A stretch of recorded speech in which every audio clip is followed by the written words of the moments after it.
But welcome. We are super excited to be here. We were looking forward to it. We were talking about it at the end of last year and beginning of this year and saying we can't not have another Collaborate to Navigate. And we loved hearing your feedback last year. We'd love to continue exploring different relevant topics this year. So I'm going to let everyone, we normally introduce ourselves, and then Vanessa is the one who kicks us off with our first question. So for those of you who know our format by now, we normally take 3 questions that we speak to that relate to our topic. And then afterwards, we open that up and we ask you to please share your ideas, your comments. And if there's anything you want to share along the way, then please just pop that in the chat box. So, Van, do you want to start us off by introducing yourself and starting with the first question? Awesome. So let me actually introduce myself first. I know most people on this call, so I'm probably not going to introduce myself. I just want to say, hey to everyone, I hope that you're doing well. I hope 2021 has started on a good note for you. I'm hearing good things coming out of the industry, locally and globally, but more about that later. And I just thank you guys for being here. So Celeste, over to you. Do you want to do a quick intro and then we can move on to our first question? Thanks, Van. So I think I don't know everyone, but there are a few familiar names and faces here. So I'm Celeste Siren, championing employer branding South Africa, and I'm so happy to be welcoming you here today. First, Collaborate to Navigate for the year, and we thought it would be a good idea to do this rather sooner than later. I think, you know, it all started at the beginning of 2020, and I think we need to, you know, just keep the momentum going because we have so much to gain from each other, and collectively, hopefully, Vanessa, myself, and Jane will be able to also add, you know, to the discussion as well. So thank you. Over to Jane. Thank you. So I feel like it's a round robin, and I'm back here as Jane, as I think I know most people here, not everybody, but I work on anything to do with recruitment and coaching people to hire the right people and coaching people who are going for interviews to be successful. And really, yeah, anyone who's in career transition, I love working with people to help them find out what their value add really is and how to be able to line themselves and promote themselves with that. So that's my area of passion. So we'll each be speaking from our areas of expertise and from our areas of interest, but we'll probably overlap as well as we go along. Awesome. Thanks, Van. Cool. So my area of expertise, what I like to think is my area of expertise, but just when I think I've got a handle on it, something changes, is talent sourcing. So the first part of the recruitment process as to how you identify the talent, you'll reach out to them, getting them interested, all about trying to persuade passive talent to move from a position that they're normally quite happy in. But our first question today, so as mentioned, we've got 3 questions. I'm kicking off with the first question. And the question is, what have we learned about goal setting? And when we actually set this question up, the 3 of us actually had such a laugh, because what did we learn about goal setting in 2020? I don't know if anyone, what happened to your goal setting? I must admit that I did set my goals at the beginning of 2020, and it was to make sure at the beginning of 2020 that 20% of my business was coming from international clients. I managed to finish last year with 70% of my business coming from international clients. And I must admit, I must thank the pandemic and the virus for its assistance with that, because it really did help. It was on a 3-year plan that I wanted to get more global. It was also the options for me to be able to present at conferences globally, which was awesome because it was a lot cheaper for me to stand here in my house in Fourways in Johannesburg and do presentations, as opposed to, you know, the organizers having to fly me around the world. So as much as I miss the international travel and seeing new cities, I must admit, I think that going back to the topic of goals, I did exceed them, but that was 1 goal out of 3. The other 2 were dismal. I don't even want to go there. I don't even want to share them. But what I do want to say about setting goals in 2021 from a sourcing perspective is that I see everything improving. I see, and again, South African perspective, I'm talking to South African agencies, internal recruitment teams, and the vibe is positive. People are pumping, people are working hard, orders are coming back in. So I think that it would be safe to set your goals, but set them in accordance with the way that we now live our lives, working remotely and living alongside a virus. So I think that they're going to be very different to the goals that we would have set pre-pandemic, but we need to set goals all the same. And the other thing that I want to leave you with is, from goal setting, is we have to realize that we need to be flexible. And I think that that's really important. And how I would suggest that we do that this year is that you reassess your goals on a quarterly basis. Have a look at the goals that you've put in place, and then just keep monitoring and keeping tabs on them. Because as we know, a lot of these things are out of our control. So who wants to answer next? Jane, over to you. So we go the other way. I'll jump in. Thanks, Van. Love what you've shared. And yes, congratulations. I think we've all been applauding your success on the international stage. And thank you for spearheading the South Africans' entry into that. And yeah, I think I also felt really excited last year because I'd wanted to be part of global conferences and speak at them. And I was thinking, how am I going to, now you've got to travel, etc. But then ended up being able to do it, as you say, without traveling. So that was exciting.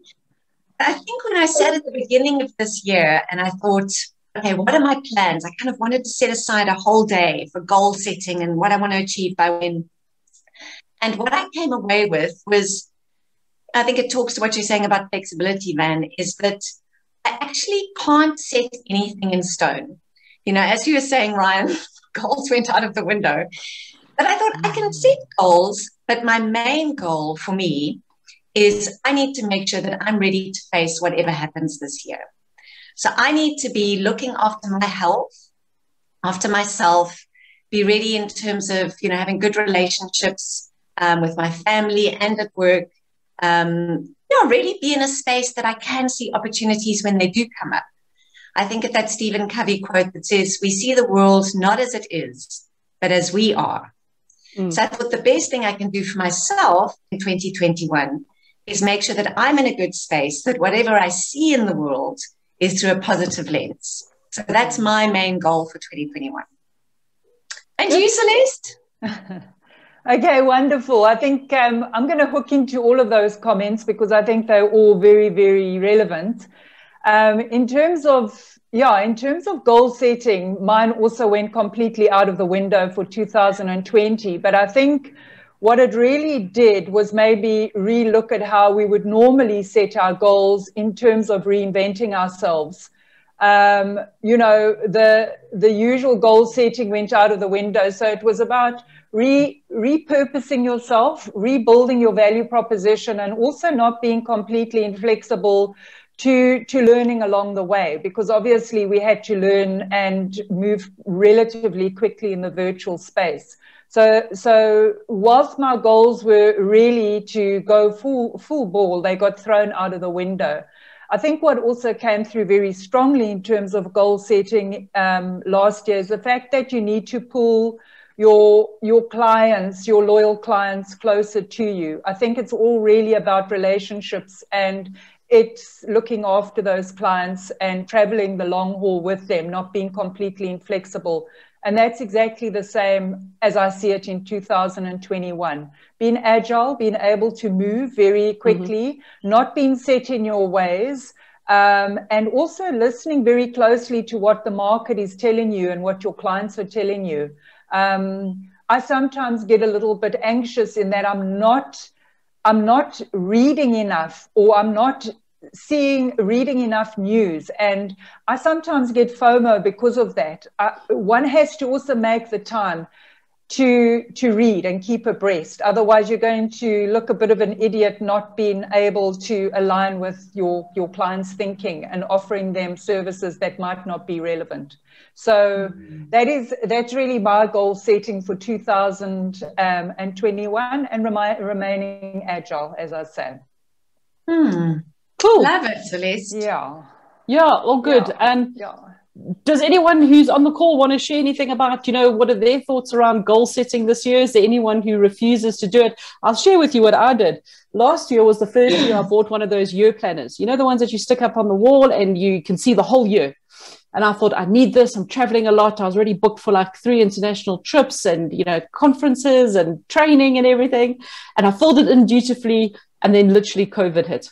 And I just thought this year, I'm not buying a year planner because I know that it's weird and it's superstitious. My husband even said I was weird, but I wouldn't buy one in the shops.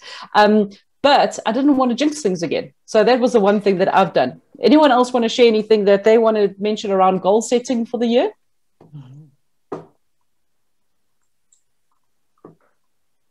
You don't have to put your camera on. You can just unmute yourself if you are in your Friday best.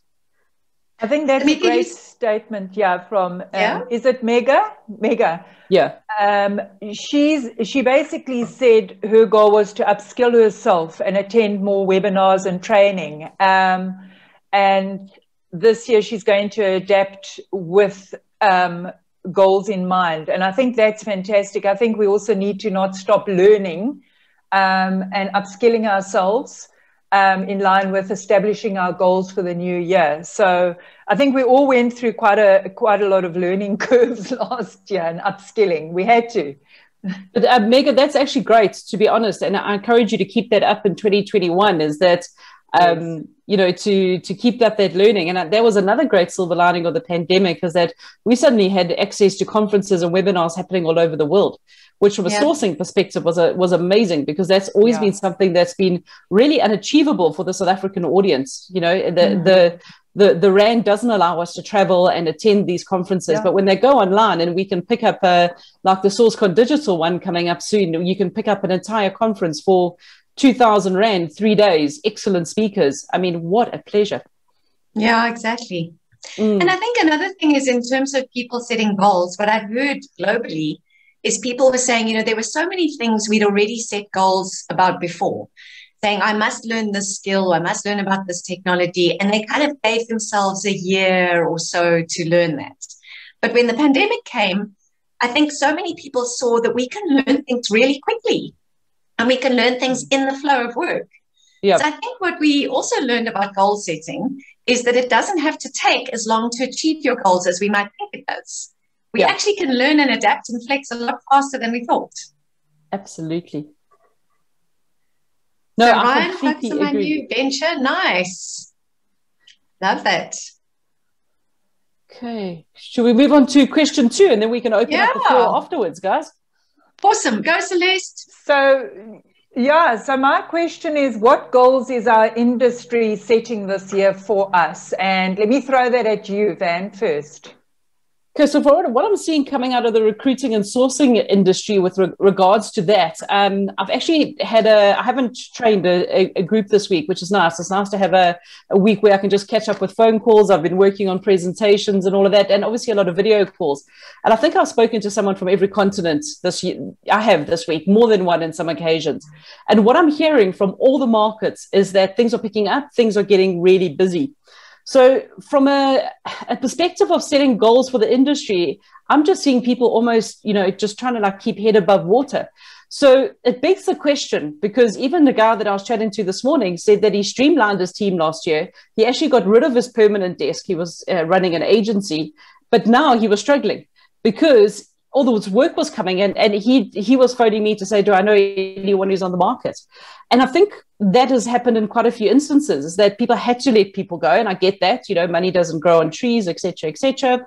But now I'm seeing a big upswing in, first of all, new roles for people in the recruitment industry, internal and agency. And then from a global perspective, I mean, that's been really interesting, is that I'm hearing a lot of people are saying we're probably not going back to the office. I mean, Twitter was one of the forerunner companies that were doing that. We see, you know, the arguments happening within Facebook as people move from San Francisco, and then Mark Zuckerberg doesn't want to be paying them the same salary to go live in the woods in Oregon and all of those things. And I think that what we're going to be seeing is that we need to learn how to better represent our candidates, because the candidates are not wanting to go back to the way things were. And I think that we must stop saying that we're going back to the way that things were, because that's never going to happen. Yeah. And I think that that's a big realization, is that when things go back to normal, well, guess what? I don't think they're going to. But I think what is going to happen, and there's a lot of people working around this, is that when people want to work across borders, and I think that recruitment and sourcing is the geographical borders are going to fall down, because people have realized is that talent can be sitting anywhere. Sure, there's a lot of companies that need to get through all of the regulations, like tax is a big issue. Where does the person pay tax, et cetera, et cetera. But what we're going to be doing, and I see this happening in the tech space already, is we're going to be seeing the global workforce. And I think the goals that a lot of people are setting is to try and get that across the line with their clients and with the hiring managers if they're internal. So there's a lot of people, recruiters, agency recruiters, internal recruiters globally that realize this is the way forward. Let's get past the legalities of it. Let's get people to understand that, your talent doesn't need to be sitting in on the same floor as you, even they could be anywhere else. And I think that's going to be really interesting to see. Absolutely. Yeah. So I think we're a bit of a way to go. As I say, the legalities around it, it will definitely increase the gig worker, the contract worker, et cetera, but I think the goal is to get more global, because the problem is that from a sourcing perspective, you can't create talent and you can't find talent where there is no talent. But if you suddenly have the whole world now as your fishing pond as to where you can go and find good talent, your strike rate's going to be a lot higher. It makes absolute sense. And I think just plugging into that, I think as recruiters, this is where we need to educate our clients that much more. Some are sort of legacy brands and that, and they're not so keen to shift. And, but I think we almost need to be the funnel to absolutely not convert them, but just to educate them and keep them more in touch with what's happening globally, Van. Absolutely. And that's like the goal setting that people are doing, is to be more of the trusted advisor. I think recruiters and talent acquisition people are sick and tired of being the ugly redheaded stepchild of the HR department for so long. It's been going on forever. They really need to stand up and say, okay, this is what we're seeing from a global perspective. Let's make it happen within our organization. Completely. Yeah. So, I think just very quickly before I hand over to Jane, on the employer branding side, I think what I'd like to throw in here is the fact that companies are really, the industry from an employer branding perspective is they're doing a lot of housekeeping internally in terms of re-engaging their employees to what their value propositions are, because there's obviously been a massive shift in what what employers are looking for now. So I've seen a huge shift in the employer branding space, where if they are not recruiting, externally, they're either mobilizing their people internally in order to grow and cross-skill and upskill internally, but it's also to almost interrogate whether the employee experience is properly aligned to the values that they profess they stand for from an EVP perspective. So that's what's happening in the employer branding space, just out of interest. Yeah, sure. And I think that does, I think what you're saying, Celeste, really filters into where I focus, which is the interview experience.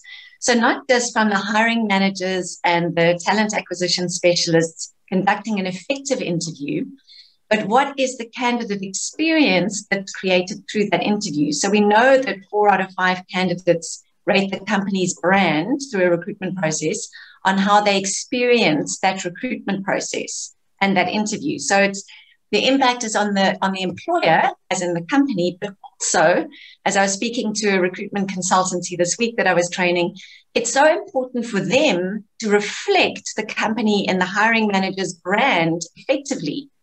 Because I've heard of candidates pull out of a recruitment process because the agent or the consultant is creating such a bad experience that the company actually said, please move out of the way. I will deal with this candidate directly. Yeah.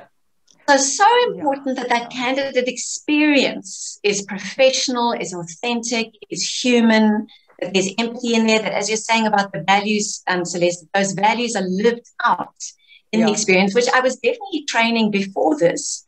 But now where I feel like I'm training and focusing, which is really exciting, is how to do that virtually. So how to conduct those virtual interviews, how to create that human connection virtually from both sides.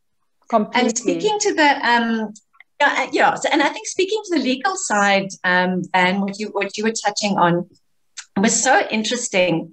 Listening to, for example, laws that are being passed in Luxembourg, I think, at the moment, and how the legal side is now catching up with this hybrid workplace that people are feeling like they're going to do.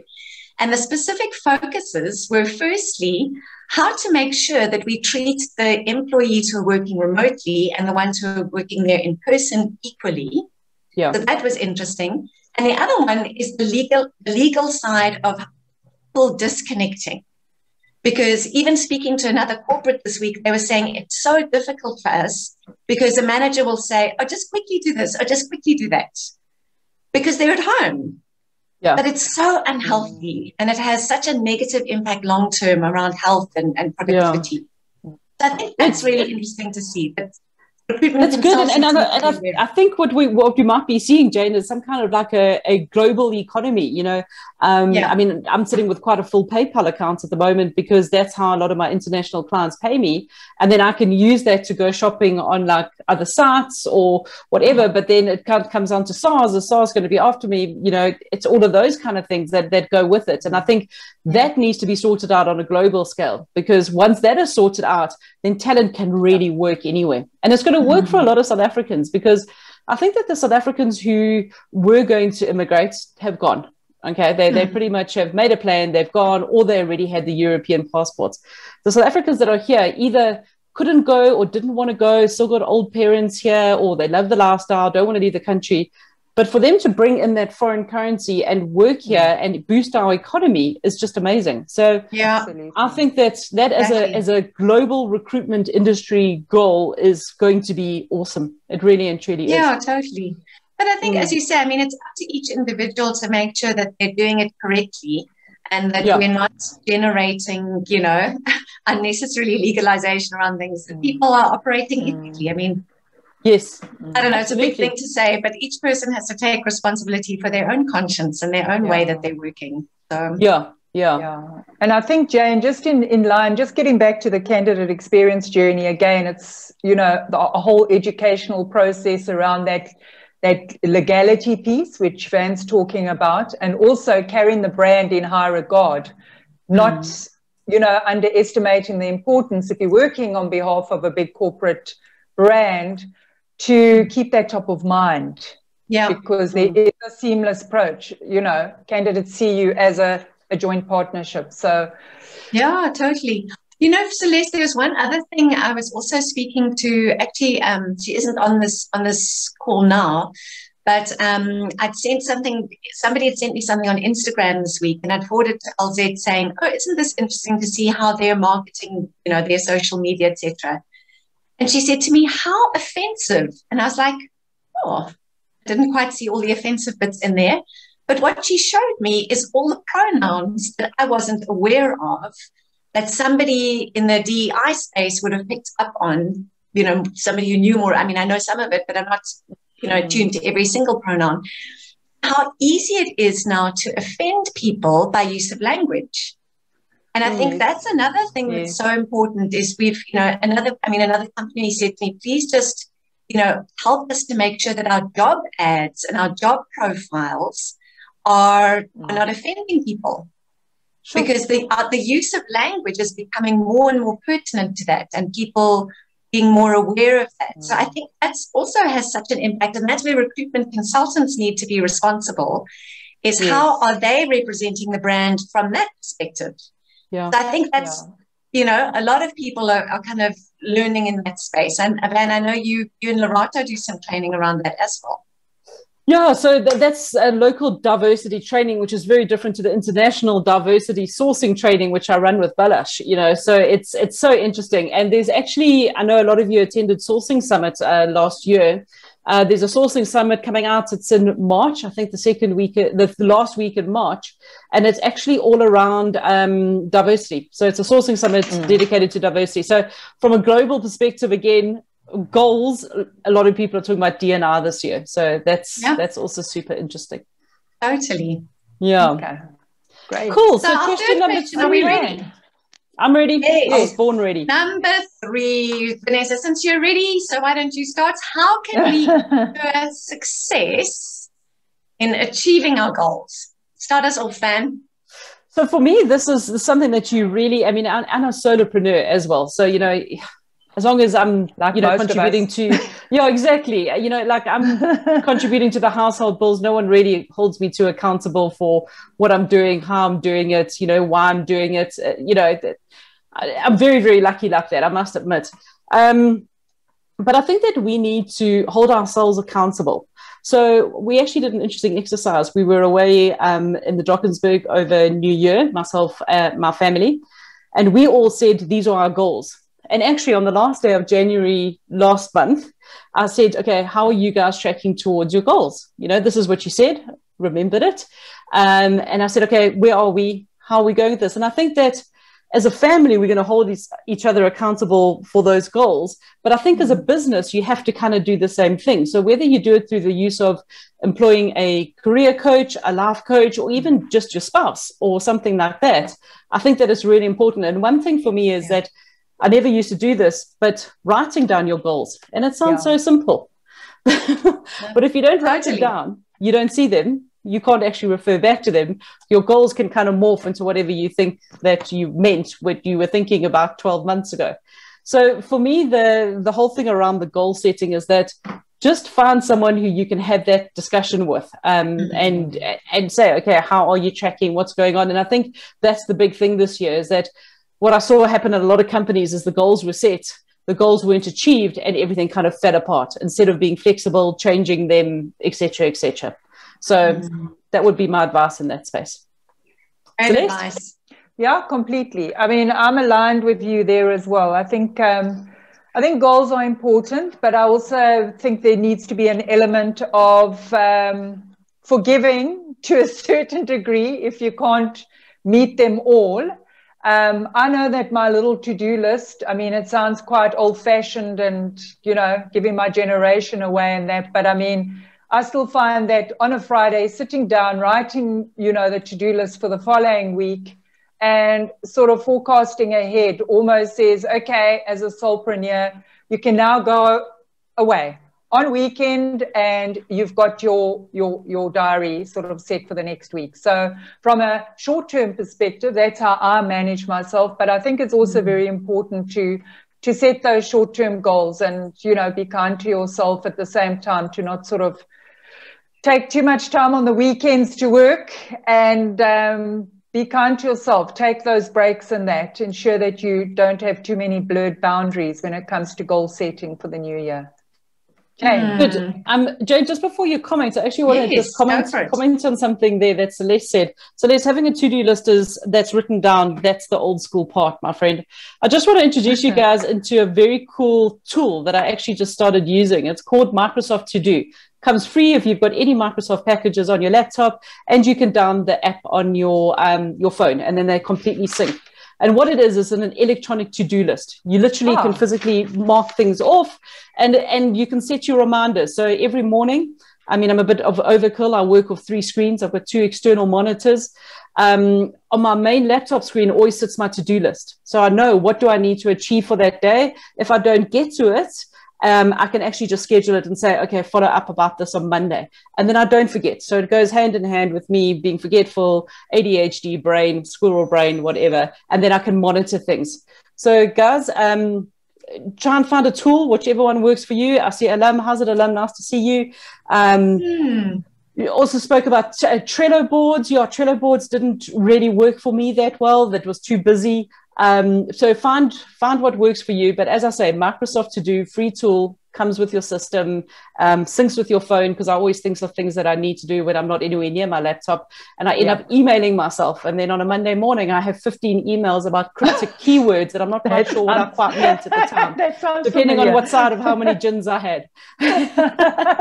Jane, over to you. Sure. So love it. I must say, I'm still I love my colors, and I love the feel of pens and papers and colors. So very hard for me to switch completely into the tech, but I wish I was there. I wish I just loved it and thrived. I'd like you to just try harder, Jane. Just for me. Just try. That's one of my goals. Just try harder. But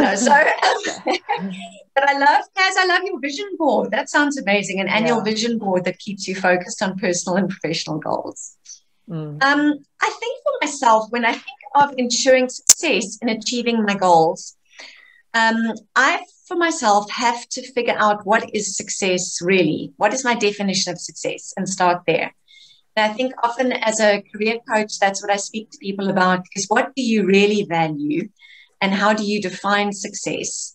Because otherwise, I know for myself, being someone who's quite hard on myself by nature, I can set my goals so high that they aren't always achievable. So I'm constantly then feeling like I'm not making it, I'm not making it, I'm not making it. When actually it's about what did I start off setting in the first place? And when Reinhard and my husband and I were speaking about this at the L&D conference, L&D Cares conference this week, we spoke about how important it is to not just define success in terms of money and titles. And I know we've heard that many, many times. But somebody who I was helping in her career, she said she felt so guilty the first time she actually admitted, you know what's important to me is to make sure I spend time with my family and I don't work on weekends. But she thought that just doesn't sound career-oriented. That's actually almost embarrassing. But she wasn't happy and she didn't start living her real dream career, which is a sign writer for the movie industry, until she'd had, as Van was saying, that honest conversation with herself about what is really important and what does she really value. So I think that's such an important starting point, is how do you define success? Because maybe the things that you're chasing are things you already have. You know, sometimes we chase stuff and we think we must get there and we don't stop and think, wow, I've actually already got so much of what I want, because it might be, you know, I mean, if you go back again to health, relationships, mental health, which I know has been a big topic last year and especially moving into this year. Yep. There's so much that we can already have that is successful, and maybe we're just not even realizing it. Absolutely. Jane, that's incredibly well said. And also something that I also forgot to mention was big movement around mental health when it comes to goal setting. And I think we must also be kind to ourselves. You know, a lot of people said, oh, you know, last year, terrible pandemic. I almost feel guilty by saying my business had the best year ever. When there were just some people who just felt that, like, getting through the year with having 2 children still alive and their husband not hacked up in pieces in the back garden, you know, was an achievement. And I think that that's what we also need to realize, is that we should put a lot of pressure on ourselves. You know, like everyone said, take the extra time, learn something new, learn a new skill. Crikey, to be honest, just getting through last year was a challenge within itself. So you've got to do what you want to do within your boundaries. And Jane, again, just to touch on your comment about what do you really want? And it was you came into the call late. I mean, we noted your tardiness. Celeste and I were just chatting, and we were just saying that we both try not to work on a Saturday, because we were saying that after this, I'm done. I'm going to catch up with mates for, you know, like Friday afternoon catch up.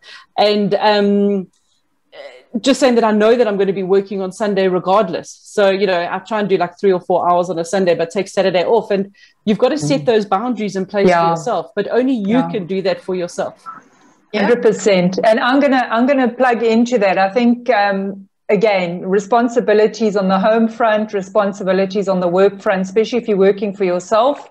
I think, you know, comparisons are odious. Don't compare what the next person is doing. And that's something I've learned as well, because their situation is completely different to yours. And be kind to yourself. And as Van says, put those boundaries in place. Otherwise, no one else is going to do it for you. You know, go for your run in the morning, you know, have your shower. And, you know, if you've worked until 7, you know, you're allowed to sort of start at 9 tomorrow morning or whatever. So, but again, it's about time management. It's about that balance, which we often don't do. I'm guilty of that. So yeah. And I think even with the writing down, you know, Van, you were talking about how helpful that is if you want to hold yourself accountable. And something I was reminded about this morning, we had a workshop with the sales team, and they'd set some goals for themselves between our last workshop and this one. And it was just good to be reminded that, you know, they said just writing those things down It's a form of accountability, but does that action help them to reflect and help them to be clear about what they really thought? So there's such value in taking that time out and just articulating what's important to you and what your goals are from both perspectives, learning and accountability. Exactly. And I think that, after the year that we've had, I mean, we were actually went out to dinner last night, one of the rare occasions that we did, myself and my husband. We were saying, can you believe it was nearly a year ago that things shut down? And actually this morning I went to go and check. We shut down on a Thursday. I think it was the 20th of March I saw, and how much has changed since then. And we've changed as people. And I think that the realization there is that we need to realize is that how do we want to change? It's completely up to us. Yeah. And what is things that we can control? What are things that we can't control? I see Elise in the chat box. You're saying you tend to work Saturday and then spend Sunday to relax. So well done on relaxing Sunday, if I can just say. Some people work 7 days. And I think, as you say, it's that discipline of if you are going to take a day, then do relax. So it takes a lot to not to squeeze something in, So, Jane, but just quickly on that point, I mean, I didn't last year. To the point, I was just working pretty much 24/7, 7 days a week, and it takes a toll on you. Absolutely. And so I've had to be very deliberate and very intentional. Good, Elise. Good. And learn to say no, right? It's well the done. thing to do. That's easy. Very well true. done. So on that note, ladies, should we open it up to the floor? Hey, there's one of my M&Ms. Let's do that. Hey, my Flappy. Hey, my Flappy. How are you, my friend? Hi, everyone. Open it up to anyone who wants to comment or, give us your pointers. It's good to share. It really is we collaborate to navigate. Mashlapi, what do you want to share with us, girlfriend? I was typing it, but now I'm lazy. Tell us. But I wanted to say that I've become unapologetic about switching off on the weekend. It's been a transition, and I think Celeste knows this. It's been a transition. But now what I do is if I see a WhatsApp come in and it says CV, my cousin is what, I just archive it. I don't answer it. And then on a Monday, I will let the person know. Like, for me, it's important to spend time with my family on a weekend. And actually just saying that without fighting with people has also made people aware that actually I am infringing on this person and I'm not allowing them to spend time with the weekend. So, I do let them know so that they're also aware of why. Good. I like your direct approach there. That's excellent. That's very good. And I think I'll vouch for that because I'm working with a client at the moment and they've established a stakeholders group. And at 10 o'clock last night, someone was commenting, okay, granted, the poor individual most probably never had time in their day. But, normally I would say, hey, that's quite a good point. Get on the phone and start responding. But it was 10 o'clock at night and I said, I hate to resist. Well done, Celeste. But it's hard. As Mshapi says, you are in charge of that. So, whether he does it again, I don't know. But maybe no one did respond. So it's about those boundaries again, establishing. I love what you're saying, Celeste, because it's sometimes we say, it's so hard because my boss expects this or my colleagues expect that. But what we were also talking about in the sales workshop, because they feel that from their company, is it's not just other people's boundaries, it's your own. Because as you say, Celeste, if you don't create the boundary, you enable people to do things and then you complain about their behavior, but you're enabling it. So I love what you're saying about 100%. I'm not going to answer. Otherwise, they expect that in future. So you've established your boundaries. A good trick around that also from a tech side, I'm noticing a pattern here, is that I actually put my phone into a do not disturb mode from 7 o'clock at night. So from 7 o'clock at night, I get 0 notifications about what's happening anywhere, emails, WhatsApps, Facebook. And I'll share with you guys, but don't tell anyone because you might ruin my street cred. I'm normally fast asleep by 9 o'clock at night, but I am up at 5 every morning. And for me, sleep is a very important part of my life. And I do like to get up early, exercise, run, and I'm normally at my desk by 6. So you've got to find your groove, what rhythm works for you. As I get older, I fought it for a long time as a student, and my London days, I've realized I'm actually not a night person. Me neither. So yeah, so guys, you've got to find what is your natural rhythm. It's pointless working every hour under the sun, because you end up adding absolutely zero value to yourself, your business, or your clients. And your family. Ryan, I see you saying you removed work emails from your phone and moved the LinkedIn app off your home screen. Yeah, so there's something that's helping. Sure, big step. Helping you. Haven't done that yet. That is very big. I don't know if I could do that. Ryan. All have to find our own groove. Absolutely. So any other comments that anyone wants to add that you feel you could share with the group, help people with their goal setting? Hi, everybody. I've actually got a question. Hey, Kelly. Hi, Kelly. How's it going?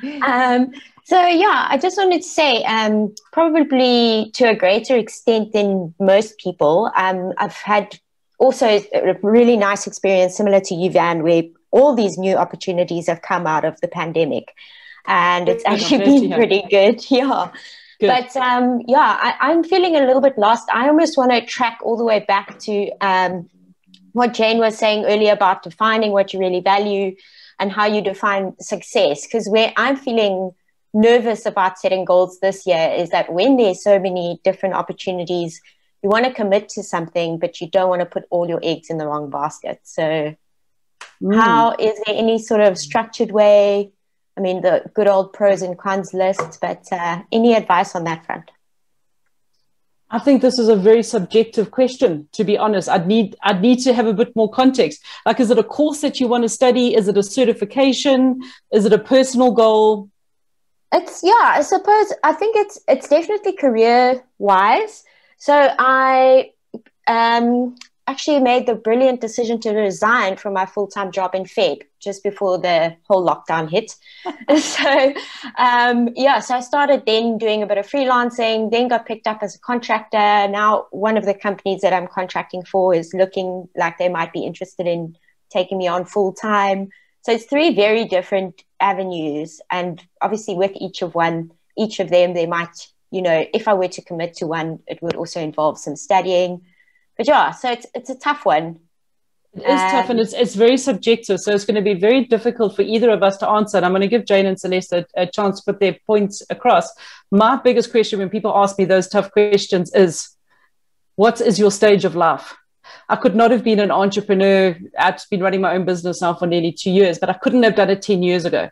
From a financial perspective, from a knowledge perspective, it's kind of like, where are you in your career and what is going to work best for you right now?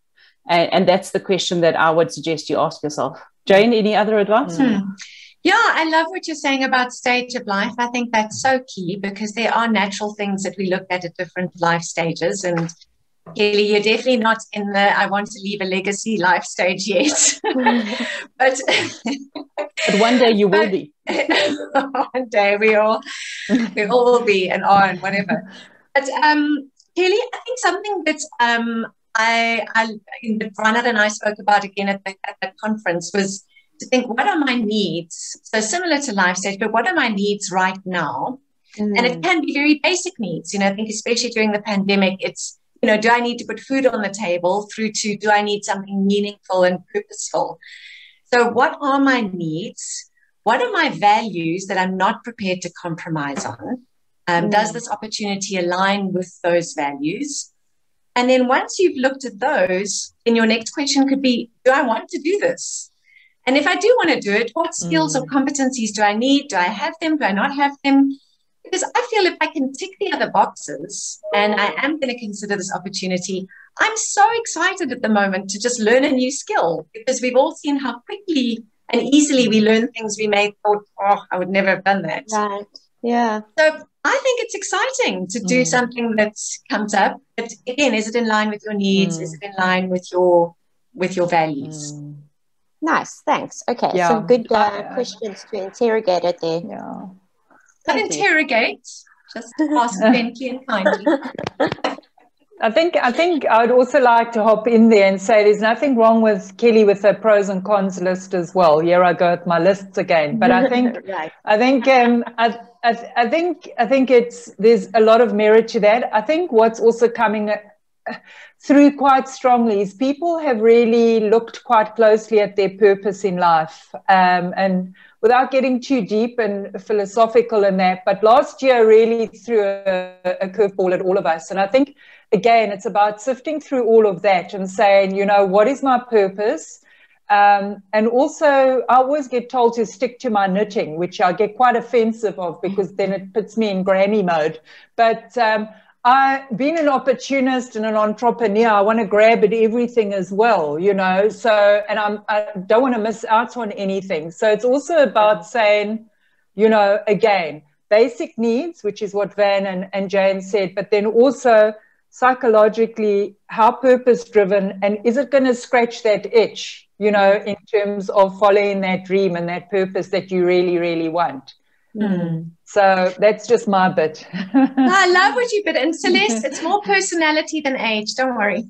Thank you. I also like this guy, Andy Storch, who was also speaking at the conference, and he said there's 3 questions he asks when things go a little bit differently than he expected. And I wrote them down. I liked them. He said he asks, "What is positive about this? What can I learn about this and from this happening? And what does this make possible?" And I really like those questions because it helps somebody to maybe get out of negative mode and, oh my goodness, now that this has happened, I'm stuck, or I wasn't expecting this. So yeah, I think those were also some helpful questions. Interesting. Really nice. Thank you so much. Pleasure. Thanks, Anyone Kelly. else? Yeah. Anyone else got anything they want to add or say, or the floor is open? I must say, I've noticed that this year we have a lower tolerance for online meetings than last year. People figured out last year this can be tiring. And so... One of the best things I did was also set up my calendar this year to only schedule half-an-hour meetings. Because I tell you what, that in itself makes such a difference, because you only have half an hour. Cut the chit-chat, get to the point, and get it over and done with. And I think everyone's really appreciative of that, because I think you can get a lot more said and a lot quicker online than in person. So and you can do a lot more in half an hour than you think. I love that, Van. Yeah, Exactly. I think it's also the business etiquette, and again, establishing boundaries within that, which is what you've done, Van, is actually called the shots in terms of half an hour. Let's cut to the chase. Let's get it done. Yeah. I love your standing meetings, Stanley. I'm standing at the moment. I always stand when I train or present at a conference or something. I just want to move around too much. So can I say, important, if you're standing, you must still make sure your computer's at the right height. Because if you're wearing the Zoom suit, then standing can expose the part of your suit that you didn't quite match. Which that's happened to Jane this week. Thanks, Alam. Thanks for your message. Have a good weekend. Thanks, Alam. No, a standing desk is a must, I must say. There's a company called the deskstand.co.za. I swear by it. I try and spend. I need to get it. It is quite, I know it's quite difficult if you're working, because to like stretch up and type like this is not the most comfortable. But I do recommend it if you are in meetings. I just kind of pick up my entire laptop from next to my desk next to me, and then I put it on top here. Yeah, love that. The desk stand. Nice. The deskstand.co.za, proudly South African. And apparently we must buy local, so go for it. Yeah, completely. With our international funds. Exactly. Cool. Any other notes before we close off? Any other ideas? Stanley, you look like you're about to say something. I'm not sure if you are or not. No, I'm good. I just wanted to say thank you. I've learned so much from you wise women, so thanks for that.